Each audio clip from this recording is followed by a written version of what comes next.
જય માતાજી મિત્રો, કેમ છો? મજામાં દેશો, કારણ કે અમારા વ્લોગ જોતા કાયમ મજામાં જ હોય. ચાલો આજે તો આપણે 200-250 કિલોમીટર કાપીને જવાનું છે ઠેઠ નર્મદા જિલ્લાના કેવડિયા કોલોની. સરદાર વલ્લભભાઈ પટેલ એમનું સ્ટેચ્યુ ઓફ યુનિટી છે, એ આપણે જોવા જવાનું છે. જે વિશ્વનું સૌથી ઊંચું છે ત્યાં આપણે જોવા જવાનું છે.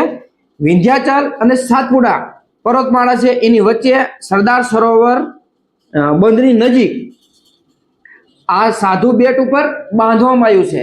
ત્યાં આપણે જવાનું છે. ઠેઠ લગન તમને બતાવતો જઈશ કે શું શું જોવાલાયક છે, શું નહીં.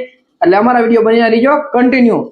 માતાજી, આપણે સરદાર વલ્લભભાઈ પટેલનું સ્ટેચ્યુ ઓફ યુનિટી જોવા જતા હોય, જેને મર્દાનગી વાપરી હોય, જેને બહાદુરી વાપરી હોય, અને સ્ટેચ્યુ ઓફ યુનિટી બન્યું હોય 182 મીટરનું ઊંચું, અને જે વિશ્વનું સૌથી ઊંચું છે એ આપણા લોકલાડીલા વડાપ્રધાન નરેન્દ્રભાઈ મોદીએ બનાવ્યું છે.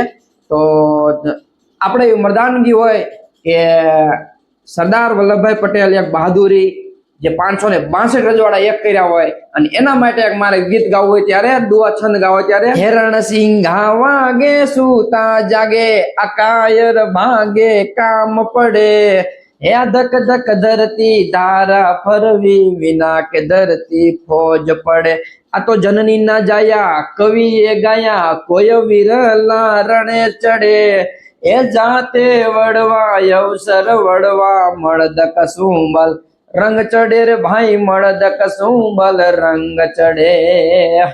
ચાલો કન્ટિન્યુ મારા વિડીયો બની રહીજો. હાલો આપણે પહોંચી ગયા બસ સ્ટેન્ડમાં. બસ સ્ટેન્ડ હાલો બસ આવે એટલે આપણે જવી. હાલો બસ અમે આવી જઈને આપણે એમાં થઈ ગયા રવાના. બસમાંથી તો આપણે રવાના થઈ ગયા. હાલો બસ થઈ ગઈ ચાલુ. હવે આપણે પહોંચશું બપોરના સાંજના ટાઈમે પહોંચશું, 4-5 વાગે પહોંચી જઈશું. થોડુંક દૂર છે એટલે 150 બસ જાય ને. બસ તો લગભગ વહેલી પહોંચાડી દઈશ, કારણ કે બસ વાળો ડ્રાઈવર એમ છે એક્સપ્રેસ હાઈવે ઉપર બસ કેટલી બધી હાલે જોઈ લો. ભાલાવાડા મારી ભેડ રે જો, હે રામ રણુ જાવાળા રે, દેવ દ્વારકા વાળા રે, ભાલાવાડા મારી ભેડ રે જો.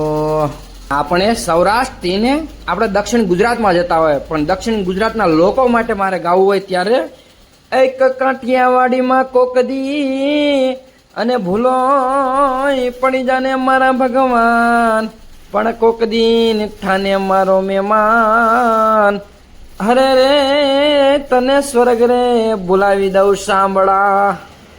મસ્ત મજાની હોટલ આવી ગઈ છે જો, મસ્ત મજાની એકદમ છે ને કુબ્બા જેવી.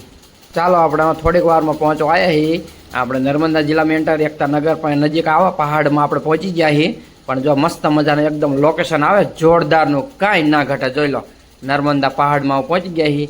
જો આ બધી પહાડી વિસ્તાર છે. એક આપણે એકતા નગર એટલે કે કેવડિયા કોલોની નજીક એકતા નગર આવી ગયું. જો એકતા નગર આવી ગયું એટલે આપણે હવે કેવડિયા કોલોનીમાં પહોંચવા જ આવ્યા છીએ. એકતા નગર બસ સ્ટેન્ડ આપણે પહોંચી જવા આવ્યા છીએ. આ બસ સ્ટેન્ડ બસ થોડીક વારમાં નીચે ઉતરી. કેવડિયા કોલોની જવું હોય ને એકતા નગરથી ને આ બસ ફ્રીમાં લઈ જાય છે. જે આપણે સ્ટેચ્યુ ઓફ યુનિટી રહી ત્યાં લગન ફ્રીમાં લઈ જાય બધા, બસ સ્ટેન્ડથી ત્યાં સુધી.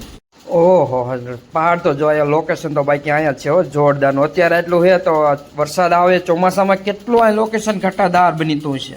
હજી આપણે કેવડિયા કોલોનીમાં આપણે એન્ટર જ થાય તો કેવા વૃક્ષો, કેવા પહાડ, તમે જો સર્કલ અત્યારથી ને એટલો શણગાર સજેલો છે ને કે આપણને મજા જ આવે. એમાં જો વરસાદ કે ચોમાસામાં આવી ગયા હોય ને તો ઓર મજા આવે. કાંઈ આમ ઘર જેવું સાંભળે જ નહીં. જો તમે પહાડ તો જુઓ પાછળ, આ બધી પહાડી.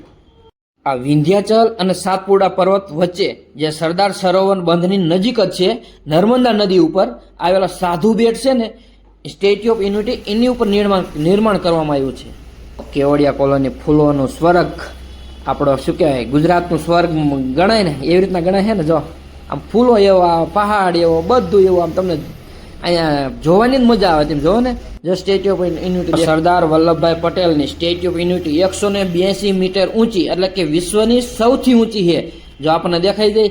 હાલો આપણે અહીંયા ટૂંક સમયમાં પહોંચી જ જવાય છીએ, એટલે કે પહોંચી જ જાય છીએ. પણ હું બસમાં હેઠા ઉતર્યું એટલી જ વાર જોઈ લો, દેખાય ને ચોખ્ખી એકદમ, જે નર્મદા નદી ઉપર છે. અને વિંધ્યાચલ અને સાતપુડા પર્વતમાળા છે ને એનું વચ્ચે આવેલું છે જે સરદાર સરોવર. સામે આવી ગયું લખેલું સ્ટેચ્યુ ઓફ યુનિટી, એટલે આપણે સ્ટેચ્યુ ઓફ યુનિટી પહોંચી ગયા. હાલો બસ આગળ ઊભી રહે એટલે આપણે ઉતરી જઈએ. જો અત્યારે એટલું લીલુંછમ આ ઝાડવા છે, પહાડ છે, તો કદાચ વરસાદમાં આપણે આવી તો કેટલું લીલુંછમ આ દેખાતો છે પહાડ બધોય, કારણ કે વરસાદમાં જ આવવાની જરૂર છે, ચોમાસામાં જ અહીંયા મજા આવે આવી. તો ફાઇનલી આપણે સ્ટેચ્યુ ઓફ યુનિટી પહોંચી જાય છીએ, બસમાંથી નીચે ઉતરી જાય છીએ. ચાલો સ્ટેચ્યુ ઓફ યુનિટી બાજુ આપણે જોવા જઈએ. જો આ બાજુ હોય બધી ફરવાનું, જો આ બસ સ્ટેન્ડ, આ એસટી બસ એટલે એમટીએસ બસ છે, એ આપણે ફ્રીમાં એકતાનગર લગન લઈ જાય છે, અહીંયાથી પછી પાછી લાવે, એટલે ફ્રીમાં ગમે ત્યારે કોઈ આવતો હોય તો ફ્રીમાં એ ધ્યાન રાખવું. અમે આ પાછળ જો પહાડ તો જોઈ, પહાડ લીલો છમ કેટલો છે, અત્યારે વરસાદમાં કેટલો બધો છે. ચાલો આપણે ટિકિટ લઈ લઈએ. ટિકિટ કેટલા રૂપિયા છે જોઈએ આગળ. એક જણાની ટિકિટના 380 રૂપિયા. ચાલો અહીંયા ઠેલા બેગ ને બધું ચેક કરે છે, આપણું ચેક થઈ ગયું, આપણે ફાઇનલી અંદર થઈ ગયા એન્ટર. હાલો બેગ ને બધું ચેક થઈ ગયું છે. આમ જો તમે પાછળની ડિઝાઇન, ઓહો કાંઈ ન ઘટે. આમ જો એની ડિઝાઇન તો જો, પાણી ફુવારા તે જો, સરદાર વલ્લભભાઈ પટેલ સ્ટેચ્યુ, આ ગાર્ડન, કાંઈ ન ઘટે. આમ જો જન્નત મળી જાય, જન્નત. ઘટે તો જિંદગી ઘટે. બધા હાલાવે છે ઉપર ચડી સ્ટેચ્યુ ઓફ યુનિટીથી, અને અમે જવાના છીએ હજુ, બસ થોડીક વારમાં પહોંચી.